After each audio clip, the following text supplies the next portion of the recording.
បងឧស្សាហ៍ដើរទៅម្នាក់ឯងទៅសាលាភូមិន្ទបងចេះតែនឹកឃើញដល់បាយដែលអូនខ្ចប់ឲ្យបងញ៉ាំនឹកពេលបងលេងបាល់ហើយអូនឈរគាំទ្រ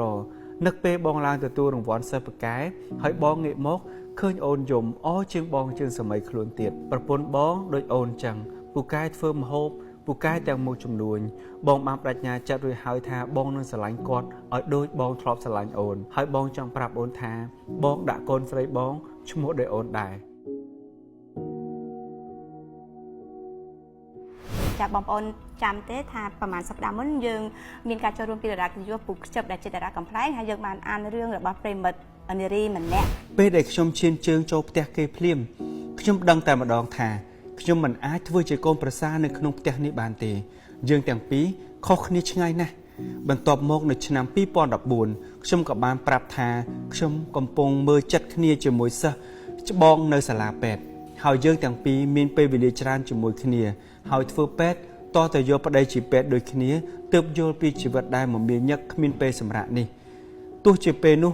គាត់មិនព្រមបែកតែខ្ញុំនៅតែជំនះបែកជាមួយគាត់ហើយក៏ស្របពេលដែលគាត់ត្រូវទទួលអាហារូបករណ៍ទៅរៀននៅអាមេរិកយើងពិតជាបែកគ្នាបានសម្រេចមែនមកដល់ឥឡូវនេះយើងបែកគ្នាបាន10ឆ្នាំហើយខ្ញុំបានចេញមករៀនបន្តនៅប្រទេសជប៉ុន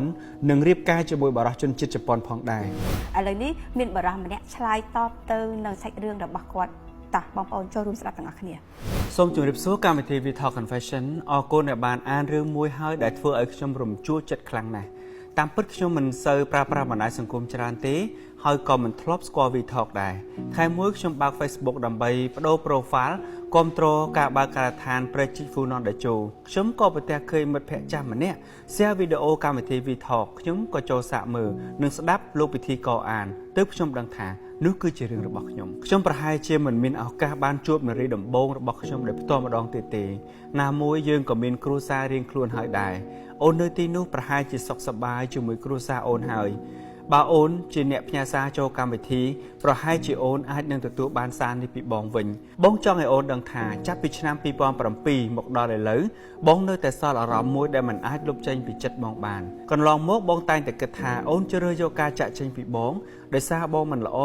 ដោយសារបងនៅចង់រៀនច្រើនដោយសារតែបងមិនអាចណែនាំអូនឲ្យគ្រួសារបងស្គាល់ក្នុងឋានៈជាសង្សារច្បាស់លាស់តែបងពិតជាមិនធ្លាប់គិតថាអូនចាក់ចេញពីបងដោយសារវណ្ណៈឡើយបងចង់ឲ្យអូនដឹងថាមូលហេតុដែលបងចង់រៀនបន្តនៅអាមេរិកកាលពីឆ្នាំ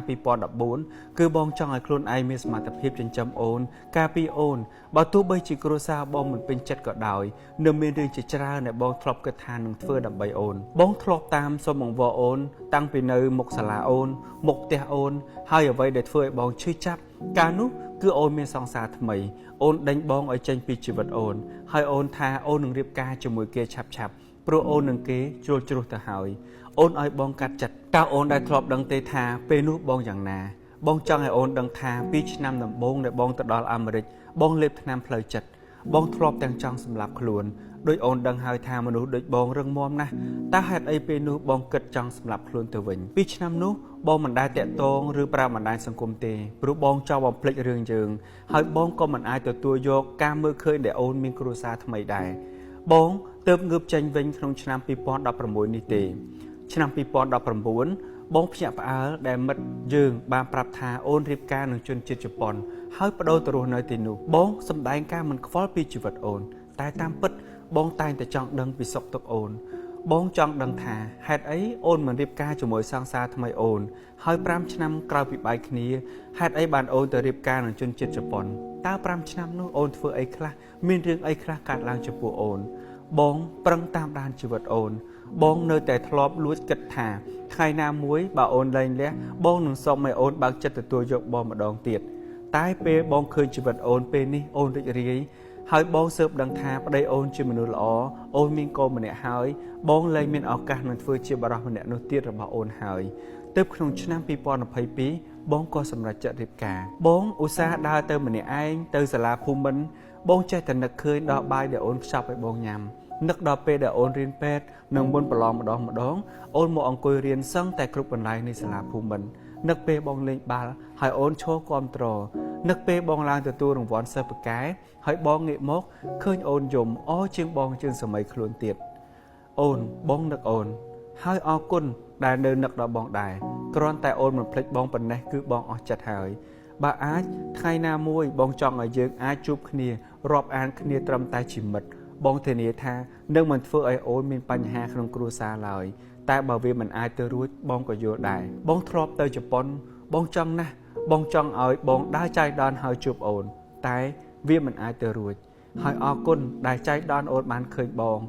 តែបងគួរតែមានសំណាងចៃដន្យបានឃើញអូនវិញដែរចុងក្រោយបងជូនពរអូននិងគ្រួសារមានសុភមង្គលដល់ចាស់ហើយអូនត្រូវចាំថាបើអូនមានបញ្ហាអីបងអាចជួយបានអូនអាចតាក់ទងបងបានគ្រប់ពេលតាម Telegram បងប្រើលេខទូរស័ព្ទដែលអូនធ្លាប់ទិញឲ្យបងកាលពីឆ្នាំ2007បងដឹងថាអូនមិនភ្លេចលេខនេះទេពេលនេះបងនិងគ្រួសាររស់នៅចុះសម្រុងគ្នាប្រពន្ធបងដូចអូនចឹងពូកែធ្វើម្ហូបពូកែទាំងមួយចំនួនបងបានប្រាជ្ញាចិត្តរួចហើយថាបងនឹងស្រឡាញ់គាត់ឲ្យដូចបងធ្លាប់ស្រឡាញ់អូនបងនឹងផ្ដល់ឲ្យគាត់នៅអ្វីដែលបងធ្លាប់គិតថានឹងផ្ដល់ឲ្យអូនហើយបងចង់ប្រាប់អូនថា